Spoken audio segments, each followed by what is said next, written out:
Хүү минь, захиж сургасан үгийг минь бүү өмөрт. Зааж зөвлөсөн бүхнийг минь сэтгэл зүрхэндээ нь тээж яв. Үнэтэй сайхан сургамж минь урт насалж, удаан жаргаж, амар тайван, элбэг хангалуун амьдрахын их сурвалж болоо.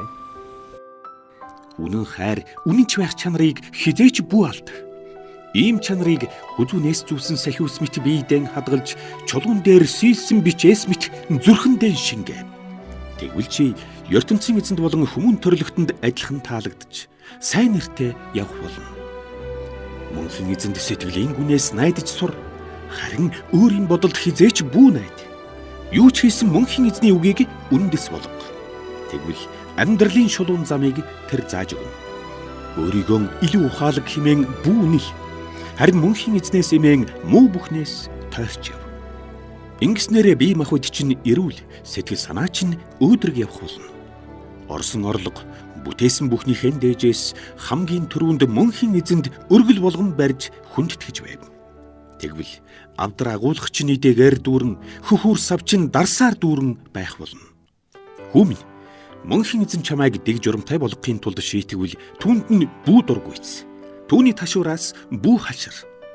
Эцэг нь хайртай хүүгээ засахын тулд шийтгэхийн адилаар мөнхийн эзэн хайртай хүнээ шийтгдэг.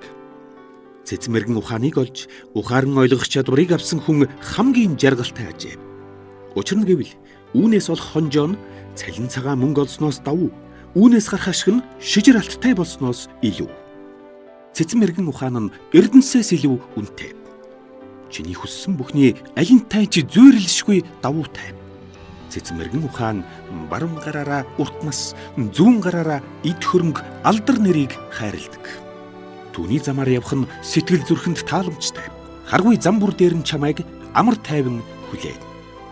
Цэцмэргэн ухаанаас зуурч авсан хүн амьдрал тэтгэгч модны мөчрөөс шүүрэн авсантай адил. Түүнээс салахгүй чанга зуурсан хүн аз жаргалтай. Цэцмэргэн ухаанаараа мөнхийн эзэн орчлон ертөнцийг бүтээсэн болоо. Ухаан ойлгох чадвараараа тэр хөх тэнгэрийг тогтоосон болоо. Түүний мэдлэг чадвараар хөрс шорооны гүнд мөрөн гол урсаж, хөх тэнгэрийн үлнээс шүүдрийн тусал ундаг. Хүү минь, цэцмэргэн ухаан альва юмыг зөв шийдэх чадвараа байнга хадгал. Үүнийг хизээч өөрөөсөө зайлуулж болохгүй. Эдгээр нь чиний амь насыг хамгаалж, амьдралыг чинь үнэт сайхан хүзүүний зүйлт мэт чимж явах болно. Тэгвэл чи амьдралын замаар аюул осолгүй алхаж хизээч бүдэрч унахгүй. Хэвдэх цагтаан айх аюулгүй, ундах нойрондоо түгших юмгүй амар тайван байх болно. Гинтийн аюул нөмөрхөөс бүү имэ. Ёрий муу хүн гинт сүндэг. Түүний адил төгсгөөс айх хэрэггүй. Учир нь гэвэл мөнхийн эзэн хажууд чинь байж өрхөн дунхаас үргэлж хамгаална. Хүч чадал чинь хүрэлцээтэй бол тусламж өгвөл зохих хүнд туслахаас бүү татгалз. Өнөөдөр өгч чадах атлаа нөхөртөө хандан маргааш гэж бүү хойшлуул. Хөршихэн эсрэг хизээч бүү хойвилд. Учир нь гэвэл хүн хажуудах хүндээ найдаж байдаг. Хүн чамд муу юм хийгээгүй бол шалтгаан байхгүйгээр бүү эсрэг хүц. Хүч хэрэглэх дуртай хүнд бүү атаарах. Тийм хүнээс юугийн ч бүү дөөрэ. Яагаад гэвэл дур зоргорон авиралдаг хүнийг мөнхийн эзэн жигшин зэвүүцдэг. Харин шудраг хүнтэй тэр ойр дотнд болдог. Ёрий муу хүний галголомтыг мөнхийн эзэн хараадаг. Харин шудраг хүний гэр бүлийг ёрөөдөг. Бусдыг тохуурхагч хүнийг мөнхийн эзэн тохуурхаж, харин төлөв төвшин хүнд инэрл хайран харуулдаг. Цэцэн мэргэн хүн алдар хүндийг хүртэж, зөрүүд тэнэг хүнд ичгүүр гутам шиг ноогддог.